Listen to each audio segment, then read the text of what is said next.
Boa tarde a todos e todas. Presidente Fabrício, grande amigo, felicidade imensa de estar nesse momento tão importante de um fórum como o CONSAD, um fórum que eu costumo dizer que é um grande hub para a administração pública, um hub para buscar boas práticas, cases de sucesso, para inspirar e fazer com que as políticas públicas sejam entregues da melhor forma possível. Feliz de estar aqui em um painel, como o Sagu colocou, tão importante, painel de pessoas. A gente tem um tripé importante hoje na programação, né? Foi primeiro falar do governo digital, o mundo digital. A gente vai ter depois escolas de governo e a gente vê o seguinte, qual que é o grande coração, o grande cerne para o alcance de resultados, o que está por trás dos números. São as pessoas. Então, depois, escola de governo mostra o treinamento, a capacitação das pessoas. E a gente olhando o mundo digital no painel anterior, são os ferramentais que as pessoas precisam ter para entregar as políticas públicas da melhor forma possível. E a gente está hoje aqui com um quarteto mágico. Muito feliz de estar com esses 4 gigantes aqui. Ontem já tive um papo com a querida Renata Vilhena. Eu costumo dizer que a Renata, eu falo para todo mundo, é uma das minhas inspirações na gestão pública. É uma pessoa que tem uma história incrível e cada vez mais consegue superar, trazendo mais e mais ganhos e agregando ainda mais. Tem o professor Humberto Falcão, eu falo que é uma grande referência, uma biblioteca sob o ponto de vista de gestão pública. E aí, gestão pública, o que a gente for pensar e fatiar a gestão pública, pode pensar no professor Humberto, que com certeza ele vai trazer algumas respostas ou alguns insights.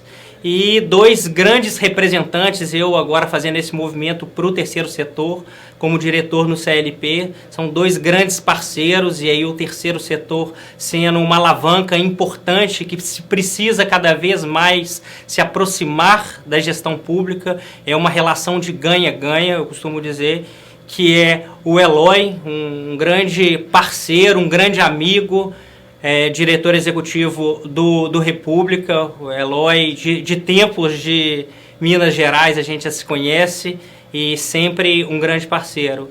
E a Tâmara, também incrível, na época que eu estava em Alagoas, com o Fabrício, a gente trouxe de forma inédita aqui para o Estado o processo de trainees na gestão pública, então o processo de seleção de pessoas para o setor público, e foi algo, um grande divisor de águas aqui para o Estado de Alagoas. Então a Tâmara também sempre uma parceira imensa. Então, o protagonismo é desse quarteto mágico, então eu queria, de bate-pronto, passar a palavra para Renata. Obrigado, Renata, por estar aqui com a gente. A palavra é sua. Opa, obrigada pelas palavras. Uma delícia estar nesse painel com Humberto, meu professor, meu amigo, meu colega, Tâmara, querida, Eloy. E como o Sagu falou, a gente tem aqui durante esse tempo, que é curto, né, para um tema tão profundo, tão importante, a deixar algumas pílulas mesmo, para que a gente possa instigar o debate.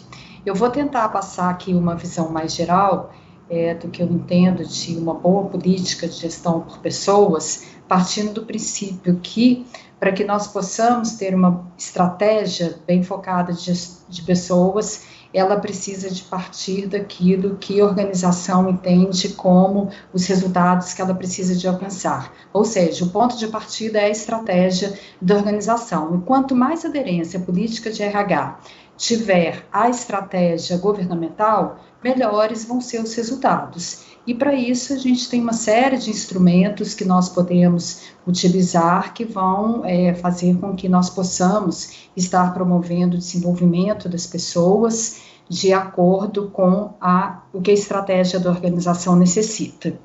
E aqui eu parto de um conceito que vários países, né, que têm tido sucesso no desenvolvimento de pessoas estão adotando, que é o princípio de trabalhar com competências, né, entendendo a competência como um conjunto não só de conhecimentos, mas de comportamentos, habilidades, atitudes que o servidor precisa de ter para desempenhar as suas funções, né, para que ele possa alcançar os objetivos da organização.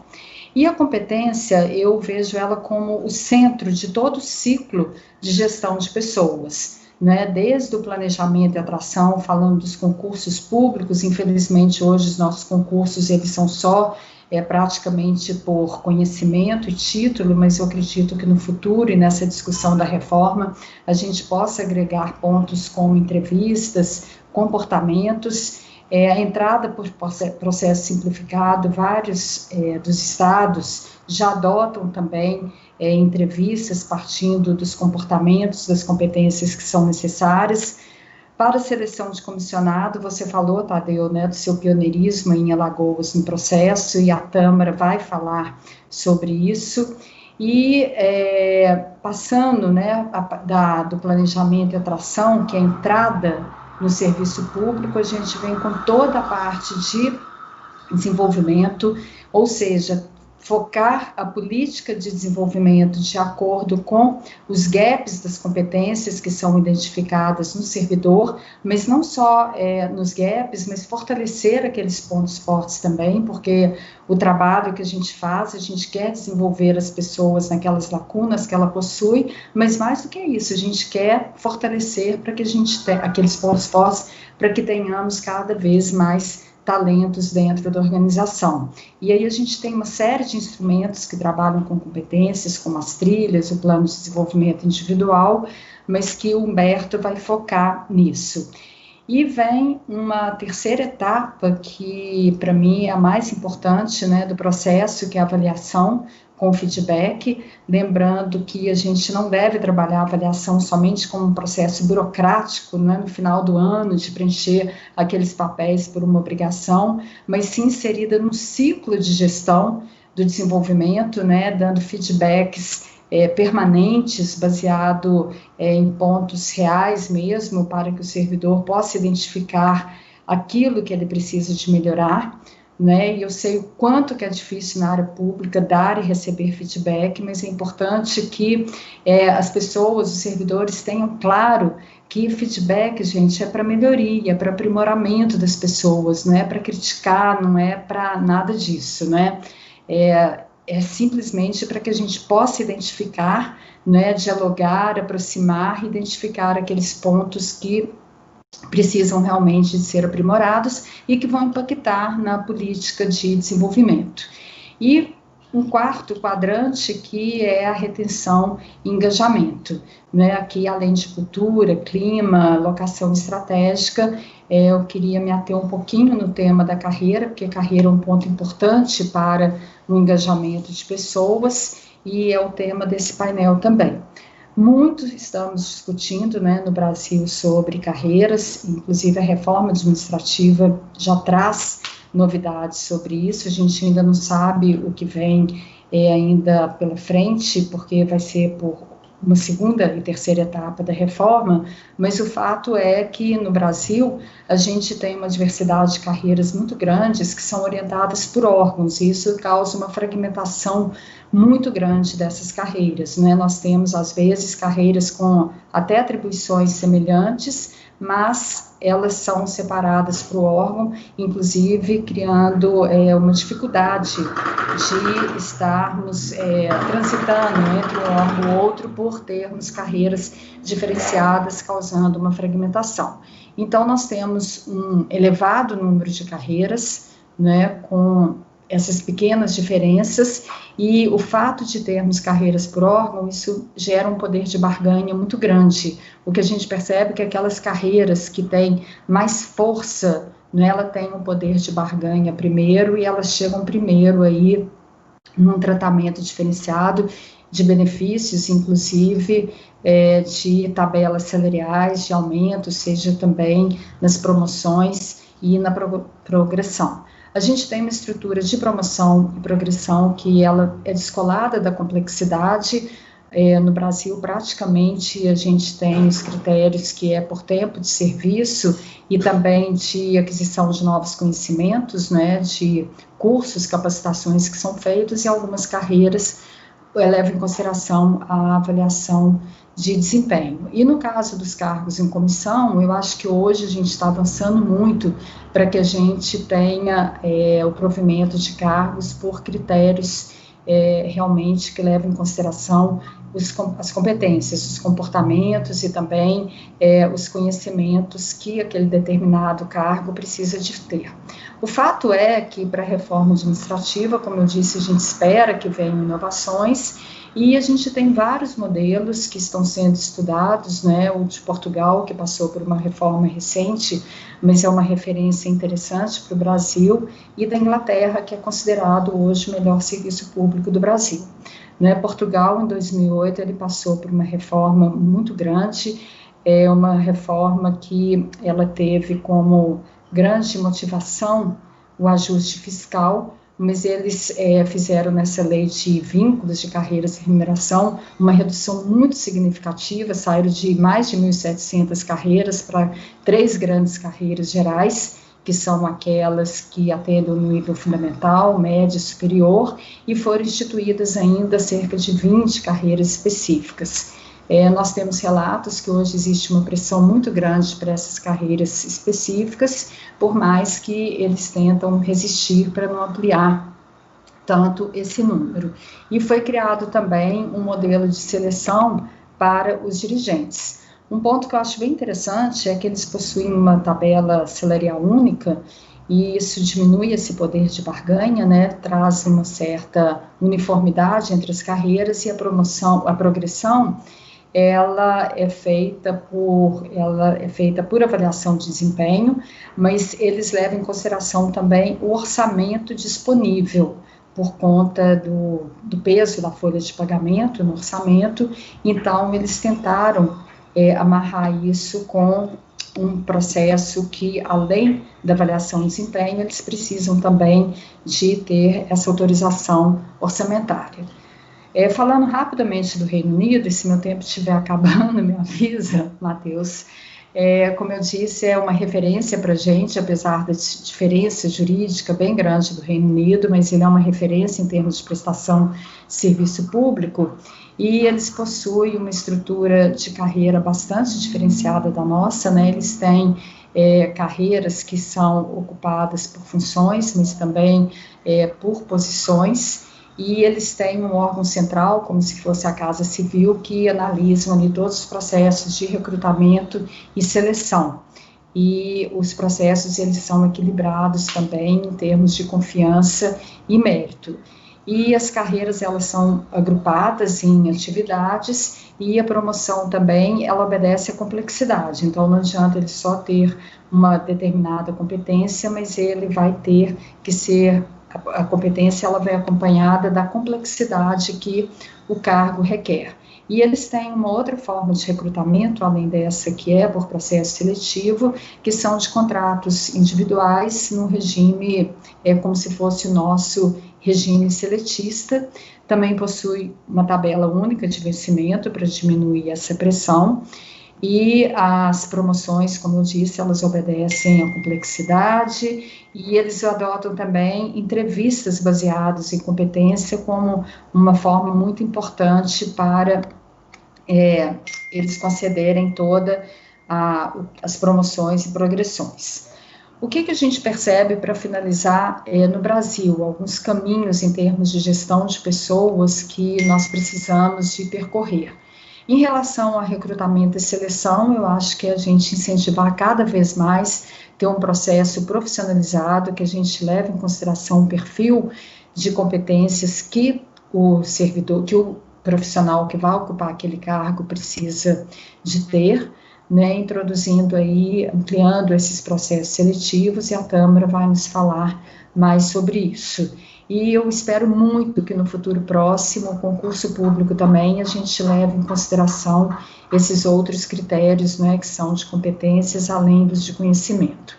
Em relação a desenvolvimento e desempenho, eu vejo como muito importante a gente ter uma centralização de todas essas políticas, né, numa determinada área do governo. Eu acho que hoje já existe uma tendência para isso, para que não haja uma fragmentação muito grande, que a gente consiga estruturar um modelo de desenvolvimento e desempenho baseado em indicadores, metas, entregas alinhadas à estratégia da organização, com feedbacks claros, que seja focado no desenvolvimento do servidor e não a nenhum tipo de crítica.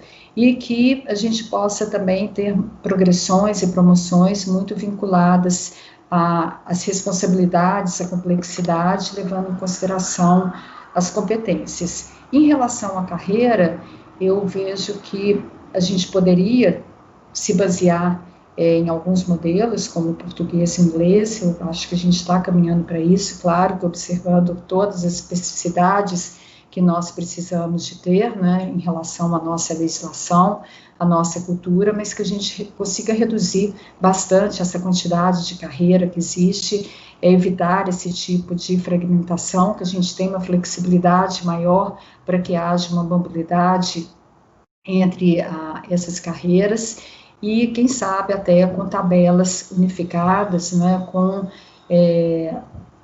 formas de remuneração e progressão que sejam mais uniformes, mais equânimes entre as carreiras.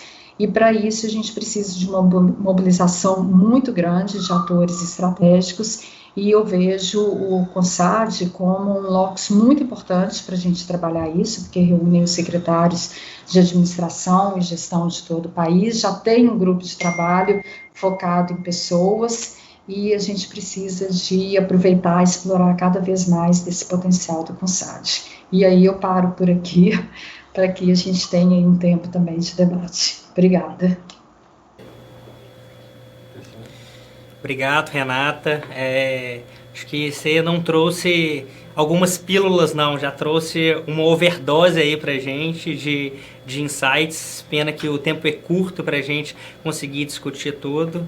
Mas eu senti até umas mensagens subliminares aí. O bom desse mundo digital, dessa loja em casa, tava um barulho aí de reforma, então tem tudo a ver com o que a gente está falando. Reforma, janela de oportunidade para a gente olhar para esse tema tão caro e aproveitar da melhor forma possível. Você sabe bem como nós no CLP a gente tem se esforçado muito para aproveitar essa janela de oportunidade e que essa reforma ela saia da melhor forma possível, para que a gente tenha os servidores públicos cada vez mais valorizados, para que a gente tenha serviços cada vez melhores para a nossa população. Pegando o gancho, então, a Renata já falou aí do ciclo completo, aí, desde a atração, a retenção, a capacitação. Então, eu acho ninguém melhor do que a Tâmara para falar para a gente um pouquinho de toda a experiência do vetor por todo o nosso país. Então, Tâmara, a palavra é com você. Muito obrigado por estar aqui com a gente, por enriquecer esse nosso debate. Obrigada, Tadeu. Obrigada, CONSAD, pelo convite. Estou super feliz de compartilhar o espaço aqui com todos vocês, com a Renata, Humberto, Eloy, que me inspiram muito todos os dias, falo bastante isso para eles. Então, essa pauta, estou muito feliz da gente poder discutir essa pauta, que é uma pauta tão importante, né? Mas ainda no Brasil a gente enfrenta vários desafios, né? Então, se a gente pegar um relatório da OCDE de 2010, foi super completo, né, analisando recursos humanos no governo, e aí tinha um recorte do governo federal, tinham 3 principais desafios ali que eles levantam, né? Um primeiro, que é um desafio do RH ter uma atuação mais estratégica. Um segundo, dos profissionais, né, principalmente na área de RH, serem mais formados nessas temáticas, então todos esses subsistemas que a Renata citou. E um terceiro, da gente, como governo, não focar tanto em melhorias paliativas, mas, de fato, caminhar para a reforma. E isso foi um apanhado lá de 2010, e agora, quase 10 anos depois, a gente ainda se encontra com vários desses desafios ainda no Brasil, né? Então, vou compartilhar aqui um pouco da minha experiência e com gestão de pessoas, mas especificamente também no vetor, que é uma organização da sociedade civil, sem fins lucrativos, e o que a gente quer é apoiar a transformação de gestão de pessoas no setor público brasileiro. E aí, a partir dessa ótica, eu vejo que tem 4 pontos bem importantes para que, de fato, essa pauta de gestão de pessoas seja mais perene e sustentável no governo brasileiro, né? Um principal ponto, eu vejo o reconhecimento do capital humano, de fato, como um investimento e não como um custo. Então, já tem várias pesquisas que mostram que as organizações que investem em gestão de pessoas têm 51% a mais de desempenho do que outras organizações que não investem, né? Então, isso para mim só mostra o quanto o governo, a gente precisa fazer essa mudança mesmo de mentalidade, de conseguir enxergar pessoas como um foco central, para que as políticas de RH, de fato, sejam construídas juntos com as políticas de governo, né? No painel anterior, a gente estava falando de transformação digital, e a discussão foi, não existe transformação digital sem pessoas. Pessoas têm que ser o core. E um dos exemplos que eu trago, que para mim traz muito esse ponto, foi projetos de seleção para dirigentes, né? Então, modelos muito semelhantes, como a Renata já trouxe dos modelos exteriores, a gente criou um modelo brasileiro, né, de atração e seleção de alta liderança. Então, a gente teve a parceria com 3 estados, Rio Grande do Sul, São Paulo e Minas Gerais, e a gente criou todo um processo que pensava atração, então como atrair essas pessoas para trabalhar no governo brasileiro, então pessoas que tenham as competências, mas também, né, tenham esse espírito de mudança, de transformação, e a gente fez todo um processo seletivo online, então para possibilitar que todas as pessoas por todo o Brasil pudessem realizar esse processo seletivo. Então, por exemplo, em Minas Gerais, o programa chamou Transforma Minas, a gente dividiu o projeto em 4 ondas, onde as 3 primeiras a gente conduziu todo o processo de atração e seleção desses profissionais com base em competências, né, como a Renata já trouxe. E num quarto momento, a gente realizou esse processo de seleção junto com o governo. Então, a gente capacitou todas as centrais de RH, os profissionais de RH e os gestores que iriam receber esses profissionais na secretaria em toda uma metodologia de seleção com base em competências. Então, tiveram entrevistas, tiveram também situações, cases situacionais, e a gente conseguiu lá no final chegar num grupo de candidatos mais alinhado aos desafios do governo e mais alinhado aos desafios reais, né, que a gente está enfrentando hoje. E tudo isso foi feito em parceria com o governo e também, principalmente, ferramentando os profissionais de RH. Então, depois teve todo um processo também de transferência de conhecimento, em que hoje o próprio Recursos Humanos e o próprio governo realiza esses processos de forma autônoma, né? E esse mesmo modelo se replicou no Rio Grande do Sul e também em São Paulo. Então, eu vejo aqui um exemplo muito claro de como a gente pode ver o capital humano como investimento e não como um custo, né? Um segundo ponto que eu vejo muito importante é a promoção da inovação mesmo. Então, eu escuto muito, né? Não é possível a gente inovar em atração ou em seleção, porque a gente está preso nos concursos. Existem várias outras formas. O programa que o Tadeu citou, que é o Programa Trainee de Gestão Pública, foi uma solução que a gente criou para isso, né? Então, como tanto identificar aqueles servidores que já estão no governo e que querem, né, fazer parte de uma rede de transformação, como também selecionar e atrair pessoas que querem atuar no governo. Então, esse programa ele tem como foco buscar essas pessoas, selecionar e fazer a composição de times dentro do governo, então compondo com pessoas de fora e de dentro, e pessoas que vão juntas lidar com projetos complexos e inovadores dentro do governo brasileiro. E aí a gente tem vários exemplos aqui, hoje estamos espalhados aí por todo o Brasil, mas o próprio Escritório de Modernização no Alagoas foi um exemplo, então um projeto super estratégico para o governo e muito inovador, foi feito na composição desse time diverso, né, time com vários olhares. No Maranhão também um projeto de melhoria do IDH, então o Mais IDH também foi nessa proposta, então de trazer tanto equipes mais diversas quanto inovação para dentro do governo. Então, acho que esse é um segundo ponto super importante. Um terceiro é, de fato, esse espaço que a gente está promovendo, que é a parceria entre todos os setores. Então, eu sempre falo que o Vetor, como organização da sociedade civil, a gente não é um governo e a gente não tem pretensão de ser o governo, a gente quer apoiar o governo, né? Então, só o governo tem essa capacidade, essa escala de chegar em tudo. Mas à medida que a gente une mais forças, a gente chega mais longe, né? Então, a gente tem muitos exemplos, esse espaço é um deles, o quanto a gente juntar muitas forças de vários setores, a gente consegue pensar alternativas diferentes, pensar propostas diferentes.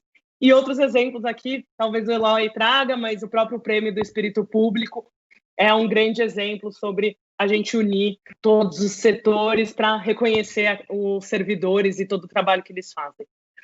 E um quarto e último ponto, e não menos importante, para mim é burocracia representativa. Então, de fato, a gente ter dentro do governo brasileiro pessoas representativas da população, para que a gente consiga criar políticas públicas mais focadas nas reais necessidades. E aí, no trabalho do Vetor, a gente tem uma preocupação muito importante, tanto nos processos de atração, seleção, mas de desenvolvimento de pessoas com diversidade também. Então, todo o processo de atração, ela tem como foco uma atração que seja representativa. E é muito essa pauta que a gente leva para dentro dos governos. Como que a gente consegue chamar essas pessoas e atrair essas pessoas que estão na população, para que elas estejam dentro do governo. E a mesma coisa acontece no processo seletivo. A gente tem mecanismos para eliminação de vieses, mecanismos para ampliar a representatividade dos grupos simbolicamente minoritários, como mulheres, negros, para que a gente tenha essa representação por dentro do governo. Então, hoje, a nossa rede é composta 50% de mulheres e 34% de negros, e essas pessoas estão aí no governo, né? Então, acho que é possível, né? A gente já está mostrando que dá para fazer, e dá para fazer junto com o governo, e dá para fazer mais, né? Então, acho que a provocação final aqui, que eu deixo até para passar a palavra, é a gente pensar gestão de pessoas, a gente vai ter que pensar em novas perguntas, né? Acho que toda a discussão legislativa é muito importante, toda a discussão sobre novas formas de carreira são super importantes, mas como a gente cria novas perguntas para os problemas que estão postos, né? Como que a gente traz mais tecnologia ou traz mais metodologias de competência, por exemplo, para os processos, né? Ou, de fato, tem uma burocracia representativa nas posições de liderança. Então, são perguntas novas para o paradigma que a gente tem posto aqui. Super obrigada. Obrigado, Tâmara. E que bom que venham novas perguntas, porque é isso, pessoas nesse mundo cada vez mais volátil, incerto, complexo, a gente tem que se perguntar, tem que se questionar constantemente para que a gente busque melhorias. E por falar em perguntas, eu gostaria de chamar aqui, eu falei no começo enciclopédia, biblioteca, mas no mundo VUCA, diríamos que o professor Humberto Falcão seria quase que o Google, então um oráculo aí, são várias perguntas sobre gestão pública. Hoje falar de carreiras nesse mundo, né, extremamente dinâmico, em que a gente não tem como mais olhar uma carreira aí de longo prazo, de 20, 30 anos. Então, professor Humberto, por favor, a palavra é do senhor. Obrigado por estar aqui com a gente. Obrigado, Tadeu. É uma felicidade imensa estar aqui com vocês, né? Queria dizer que vocês, para mim, são uma grande inspiração. Eu considero todos vocês grandes ativistas, acima de tudo, da boa gestão pública, né?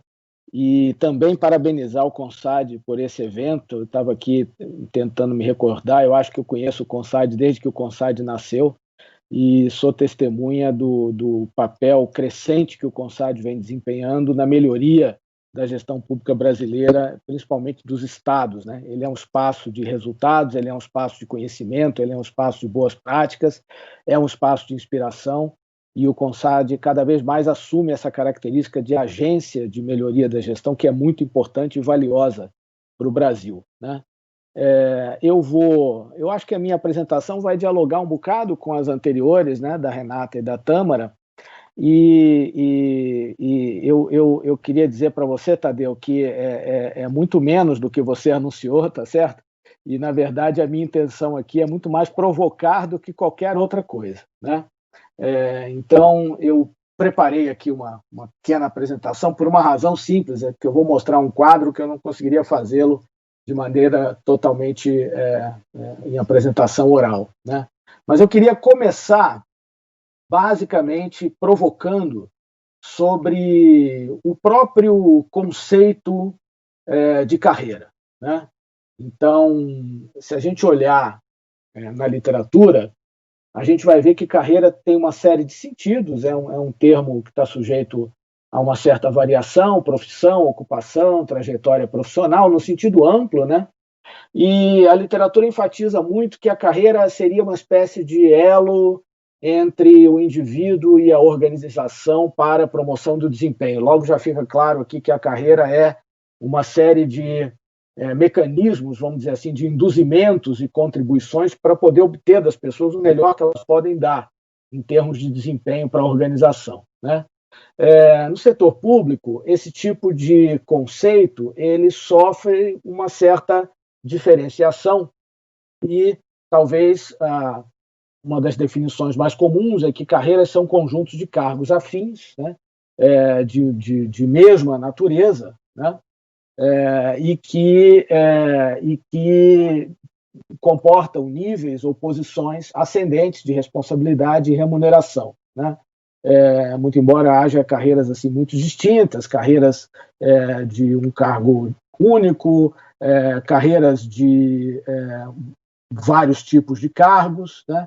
E o fundamental, e o que eu queria provocar aqui, é que o espírito da coisa, né, seria que a carreira fosse, de fato, uma trilha de desenvolvimento funcional, progressão funcional de servidores em função de capacidade de tempo de desempenho. Acho que a Renata aí já foi muito contundente ao apontar que uma das distorções é que essa trilha está muito mais sujeita a tempo, né, do que a desempenho e a capacidades, né?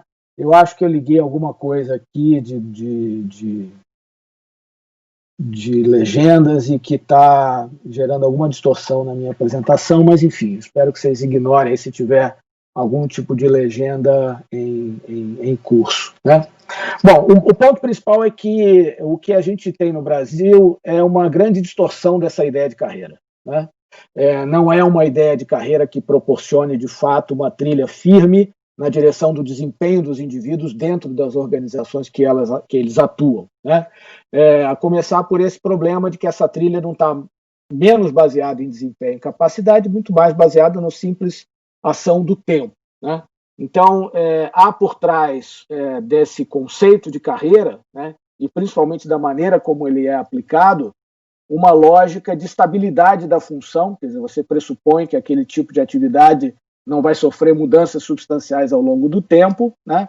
Há uma certa lógica de exclusividade ocupacional, e aí a ideia de carreira vem ao encontro da ideia de comprar a vida funcional do indivíduo, como se a vida funcional dele não tivesse outra utilidade além daquela dedicação a uma determinada organização ou ao aparato estatal como um todo, né? E há uma lógica também de garantia para o exercício da função, quer dizer, as prerrogativas, as garantias, o conjunto de mecanismos de estabilidade que a carreira oferece seria uma garantia para o próprio exercício da função pública. Isso estaria inexoravelmente atrelado ao conceito de carreira. E eu acho que, ao longo do tempo, essas coisas acabaram muito mais subvertendo a ideia de carreira do que contribuindo para formar carreiras fortes e estáveis na administração pública, né? Então, hoje a gente vive um momento de confusão semântica e conceitual, porque há carreiras, há planos de cargos, há tabelas salariais, e muita gente, a começar pelo governo federal, não sabe muito bem quantas carreiras existem. Os números são muito variáveis, de 100 e poucas até 300 e poucas. Isso é uma grande confusão. Não obstante, o conceito de carreira tem sido mal utilizado, da administração pública, né, o conceito de carreira vem mudando ao longo do tempo. Então, existe aí um debate que não é novo, né, e eu me lembro com muita da idade, esse debate é pelo menos da idade do CONSAD, né, há 20 anos atrás já havia essa ideia da discussão em torno do... a literatura mais, vamos dizer assim, mais enfática, né, usava alguns termos mais fortes, como o fim do cargo, o fim do emprego, o fim das profissões e o fim das organizações. Na verdade, o que significava é que esses conceitos estavam sendo submetidos a uma espécie de fluidificação, né? No cargo, por exemplo, num conceito mais tradicional e conservador típico da sociedade industrial, era visto como um conjunto fixo de atribuições, né? E muito baseado na ideia na ética da responsabilidade, ou seja, na obediência ao especificado nesses scripts. Os cargos eram scripts de comportamento, né, na verdade, e o X da questão era a aderência do comportamento do indivíduo a esses scripts. Então, isso tem mudado ultimamente, menos para um conceito de aderência a um conjunto de normas escritas, mas a um conjunto de atribuições escritas, mas muito mais em torno da ideia de engajamento, né? Muito mais em torno da ideia da ética da convicção em torno de resultados e no sentido de missão do que a obediência ao que está estabelecido nos desenhos de cargo, vamos dizer assim, né? Nesse mundo mais VUCA, para usar a expressão do Tadeu, que a gente vive hoje em dia. A mesma coisa é a ideia de emprego, né? O conceito clássico de carreira era comprar a vida funcional do indivíduo, né? E hoje a gente vive uma realidade muito mais dinâmica de ocupações mais episódicas ou de um conjunto de ocupações ao longo de uma vida funcional ou de uma trajetória profissional. A ideia de lealdade e pertencimento dos indivíduos em relação às organizações vem sendo profundamente modificada, inclusive em contextos onde isso era um valor da sociedade, né, como, por exemplo, o Japão, e a cada momento o que se valoriza mais é a intensidade das transições, né, dos momentos, e não essa trajetória mais uniforme de experiência baseada no tempo linear, né? E o conceito clássico também era a ideia de que a organização geria a carreira do indivíduo, ou seja, o indivíduo se entregava à organização e a organização providenciava a gestão da sua carreira. E hoje prevalece a ideia de que os indivíduos são os grandes responsáveis por gerir as suas próprias carreiras, seja lá por quantas organizações eles passem ao longo da vida. A ideia de profissão idem, né, de vocação específica, tem evoluído para uma ideia de vocação ampla. Pessoas não desenvolveriam ao longo da sua vida funcional apenas uma profissão, até porque o período de vida produtiva, de vida funcional, tem se ampliado com o aumento da longevidade. Então, o que antes era um período de 30, 40 anos de vida funcional, hoje está se expandindo para muito mais, eventualmente para 60, 70 anos de vida funcional, né? Dependendo, as gerações mais novas certamente vão viver isso, né? Então, a profissão não seria uma escolha única na vida, mas escolhas múltiplas e profissões híbridas que vão surgir da combinação de profissões que hoje estão estabelecidas aí. E a ideia de que havia formação para o exercício de uma carreira ou de uma profissão, hoje dando lugar à ideia de lifelong learning, ou seja, você vai ter que se formar ao longo da vida, porque, como a Renata deixou muito claro, o conjunto de competências é absolutamente dinâmico e vai requerer uma constante requalificação dos indivíduos. Por último, as organizações estão se fluidificando, as fronteiras estão ficando cada vez mais tênues, esses arranjos de governança colaborativa em rede, né? Estruturas estatais com estruturas não estatais, organizadas e articuladas para a provisão de serviços e para a gestão de políticas públicas nas mais diversas áreas, né? Os modelos mais hierárquicos estão dando lugar a modelos mais colaborativos, e as organizações que antes eram verdadeiros enredamentos, né? A ideia de prisões psíquicas, o sujeito ficava enredado a uma cultura, por exemplo, limitadora e limitante da organização.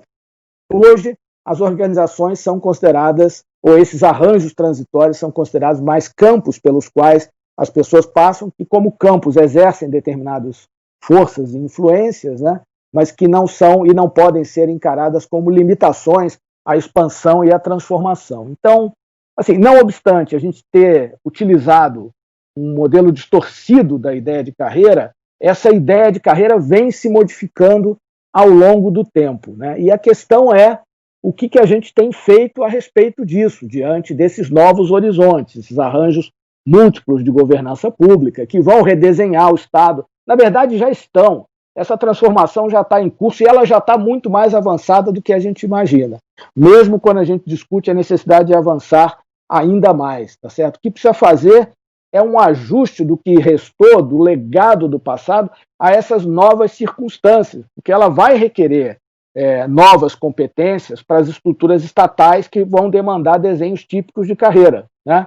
Eu não creio que sempre, que é uma realidade inescapável, de que nesses novos arranjos múltiplos de governança, eles não requererão um Estado forte funcionando. Ao contrário, eu acho que eles requererão um Estado forte funcionando, mas é um outro perfil de Estado e um outro perfil de força que está em questão, né? E o próprio efeito da tecnologia, que tem mudado muitos processos de trabalho e que certamente vai tornar muitas das atuais carreiras totalmente obsoletas e no futuro muito próximo, né?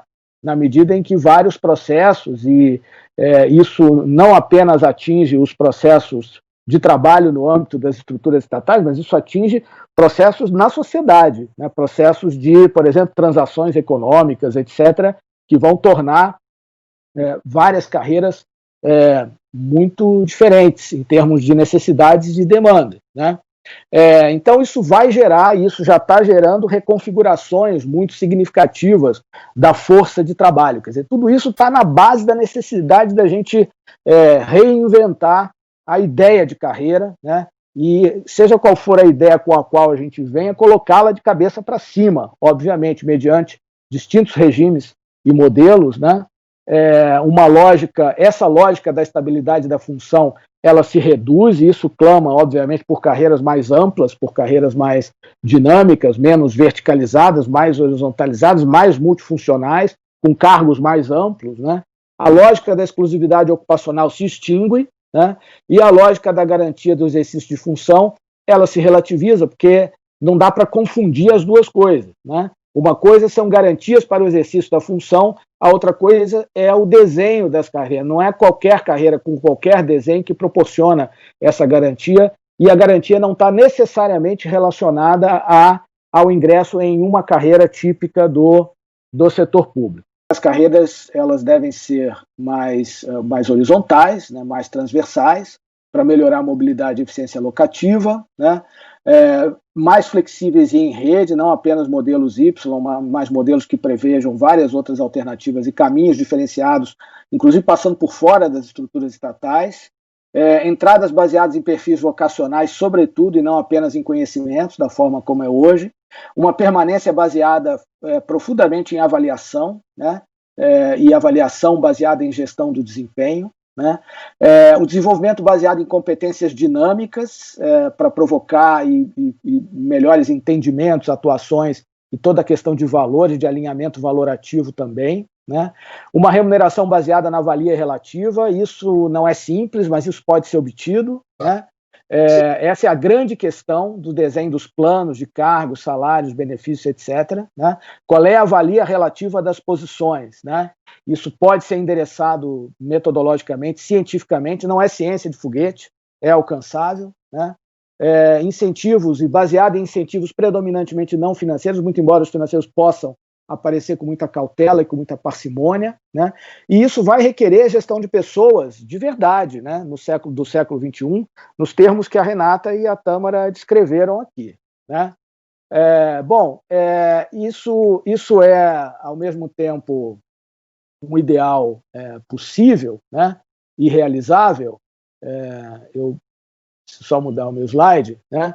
A gente tem um contexto em que a ideia de carreira, de novo, ela é subvertida, né? Porque ela é menos um mecanismo de geração de valor público, né? Ela é menos um mecanismo de ocupação funcional produtiva dos indivíduos, do capital humano, mas ela também é um espaço de realização pessoal, e deve ser, obviamente. Ela é muito um espaço de poder, a Renata deixou isso muito claro na fala dela, né? Mas no Brasil, no contexto brasileiro, que não é exclusivo do contexto brasileiro, mas em muitos contextos, né? Esse caráter de proteção profissional individual e de proteção social, ele subleva os outros caráteres de geração, de mecanismo de geração de valor público. Ou seja, as pessoas buscam a carreira para se proteger, né, das incertezas da vida, né, para obter uma posição e um status social diferenciado, né, onde vale mais a garantia pessoal, né, do que o valor público gerado, né? Então, é claro que isso é uma apropriação indébita, né? É claro que isso é um efeito corporativista, né, da ocupação de carreiras e que deve ser, na pior das hipóteses, residual e não preponderante, né? Infelizmente, hoje ele prepondera, eu não vou dizer que ele é absoluto, mas ele prepondera mais do que deveria, sem sombra de dúvidas, né? Acho que elementos para uma nova agenda é permitir novos regimes funcionais. Eles já existem na prática, o professor Carlos Ari tem tocado muito nessa tecla, mas essa diferenciação tem que se ordenar melhor, né? Tem que se organizar melhor e, eventualmente, isso requererá mudança de regras, né? Vincular a áreas e formas de atuação do Estado, a ideia mesmo mais tradicional de carreira deve ser muito restrita a poucas áreas mais tradicionais de atuação do Estado, sem sombra de dúvida, não deve ser generalizada, né? Deve haver uma multiplicidade de formas, né? Aquelas que permanecerem, que já existem, e não se pode fazer muito a respeito, mas eventualmente dá para agrupar por convergência. A gente sabe que tem toda uma discussão jurídica aí sobre limites que podem implicar em transposição de cargos ou de carreiras, etc., mas por convergência dá para fazer em muitos casos, né?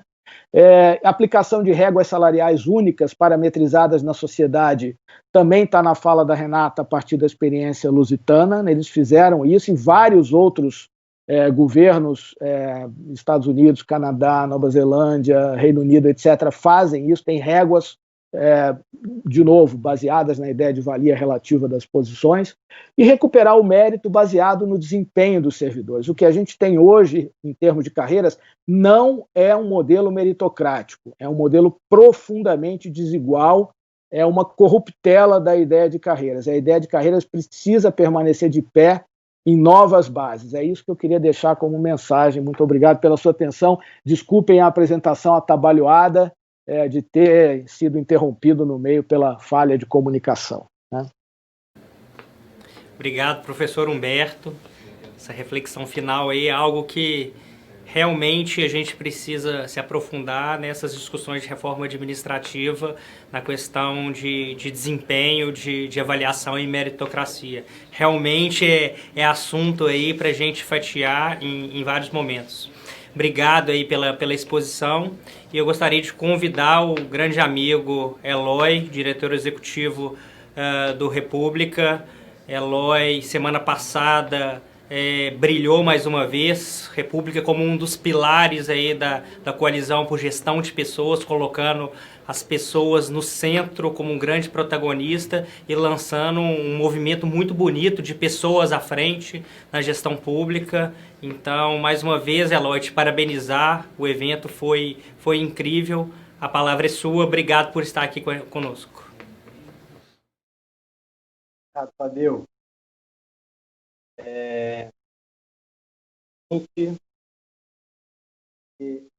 Ao Fabrício pelo convite, pela oportunidade, e confessar aqui que estar aqui me dá um sentimento de nostalgia extremo, porque eu me lembro quando eu ainda era aluno de Direito Administrativo do Antônio Anastasia, trabalhava no governo do Estado, sob o comando da Renata, na Secretaria de Planejamento, e ia lá no CONSAD assistir a Renata e o Humberto falar.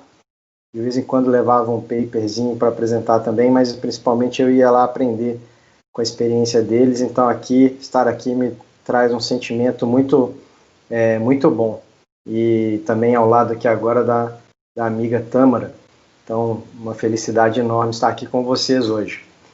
Sou Eloy Oliveira, diretor da República.org, que é uma ONG focada em contribuir para a melhoria da gestão de pessoas nos governos. Então, acho que é por isso que me colocaram aqui com vocês. Tem uma conexão interessante com o painel. E eu vou compartilhar um pouco da minha experiência do lado do terceiro setor, que a gente tem feito, e qual é a perspectiva que a gente adota para poder contribuir para essa melhoria do serviço público, principalmente da gestão de pessoas.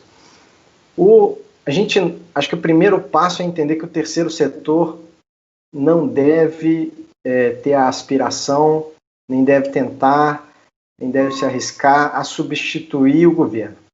Não tem a menor chance. O terceiro setor jamais vai conseguir fazer o papel do governo. O governo federal tem 700 mil servidores na administração direta, além dos 600 mil aposentados. Não existe entidade no mundo do terceiro setor que tem esse tamanho, nem a fundação do Bill Gates, ninguém tem esse tamanho, e até acho que devem ser pouquíssimas entidades privadas, empresas que têm esse tamanho. Só estou falando do governo federal, né? Se a gente for falar de governos estaduais e municipais, o número sobe muito ainda. Mas o terceiro setor, ele não sofre com algumas amarras que o governo tem. Então, o terceiro setor, apesar de ser pequenininho, ele tem mais liberdade, ele tem mais agilidade.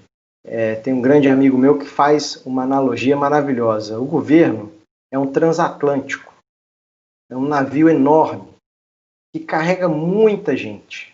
Ele tem de tudo, aquele transatlântico. Mas ele tem uma certa lentidão, não consegue mudar de curso tão rápido. Ele tem que começa a frear, demora a frear. E o terceiro setor e a sociedade civil é uma lancha pequenininha. A gente não consegue carregar tanta gente, mas a gente tem mais velocidade, a gente muda de curso, a gente erra, volta até achar os melhores caminhos. Então, o papel que a gente tem assumido é esse, é de experimentar, de trazer novas ideias, de se arriscar e de testar as coisas, e a partir do momento que essas ideias, essas coisas são testadas e elas dão certo e são comprovadas, a gente traz para o governo poder implementar já com ideias que funcionam, que já estão comprovadas e confirmadas. E a gente na República.org, a gente tem feito isso em companhia de outras entidades, trabalhando em conjunto, justamente para a gente conseguir fazer mais, né?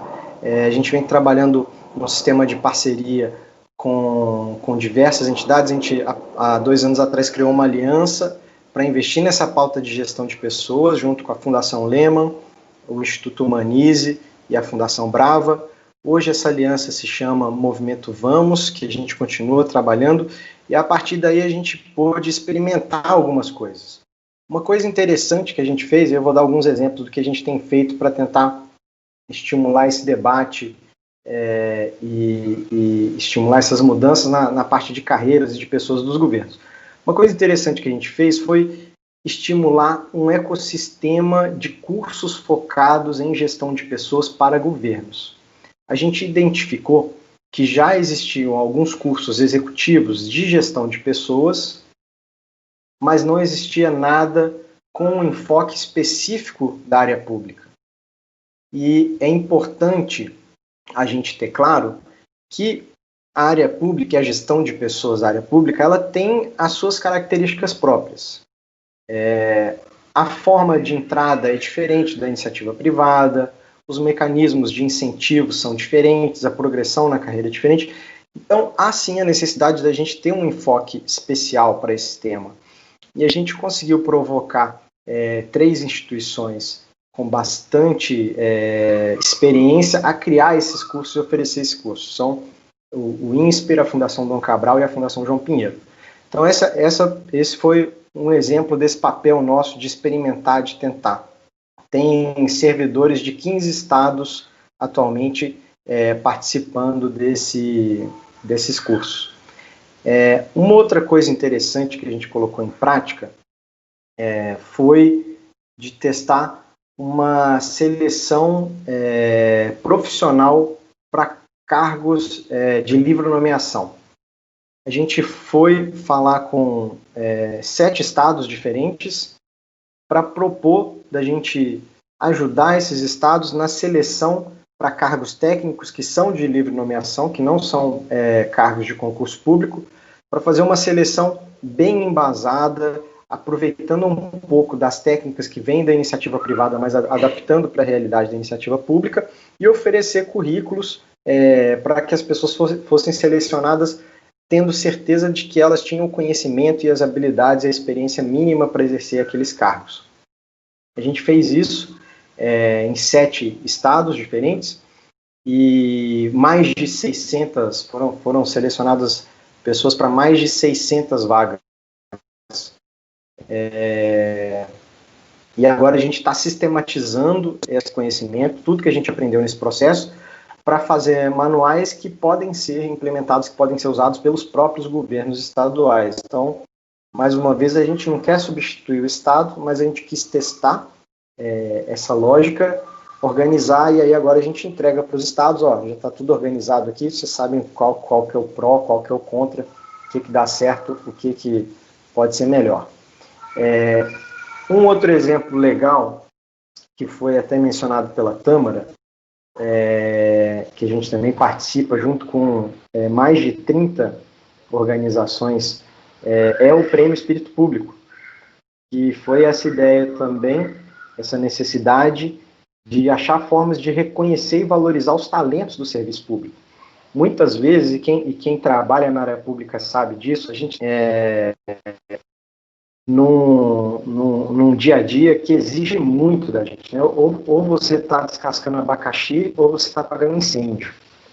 Porque é isso, serviço público, as demandas são infinitas, os recursos são finitos, então você está sempre resolvendo algum problema urgente e muitas vezes esquece do que é essencial e fundamental, que é reconhecer e valorizar o bom trabalho das pessoas que dedicam a vida no serviço público. Então, em 2018, a gente se juntou com outras ONGs, outras fundações, para criar esse prêmio, que é um reconhecimento, é uma espécie hoje de Oscar do serviço público, e em breve vai ter o anúncio aí dos vencedores do Prêmio Espírito Público 2020, que é um reconhecimento da sociedade para o serviço público, e isso também eu acho que é um fator de legitimidade, né? Não é um reconhecimento do serviço público para si mesmo, é um reconhecimento da sociedade para o serviço público.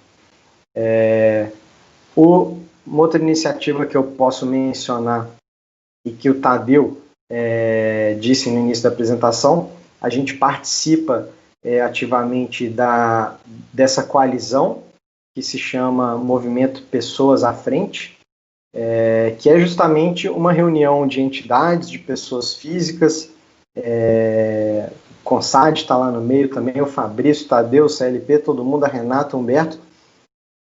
Na verdade, a ideia foi criar um foro, né, um ambiente propício para a gente discutir e debater possíveis caminhos de melhorar a gestão de pessoas nos governos. Então,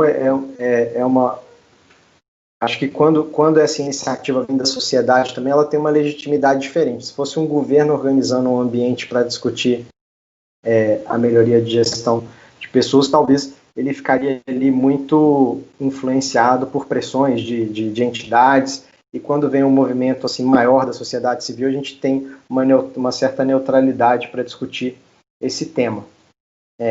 O movimento já tem organizado aí bastante conhecimento, convido vocês a irem lá no site do movimento, movimentopessoasafrente.org.br, para conhecer um pouquinho mais e participar também.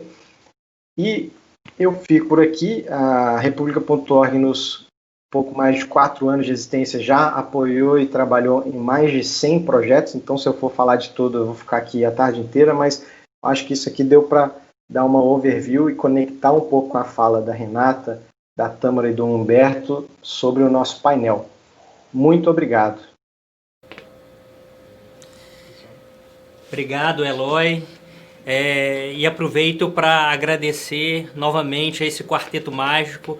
Infelizmente a gente está com um avançar do tempo aqui, a gente não vai poder entrar nas perguntas, mas agradecer a participação da Renata, do professor Humberto, do Eloy e da Tâmara. Muito obrigado, pessoal.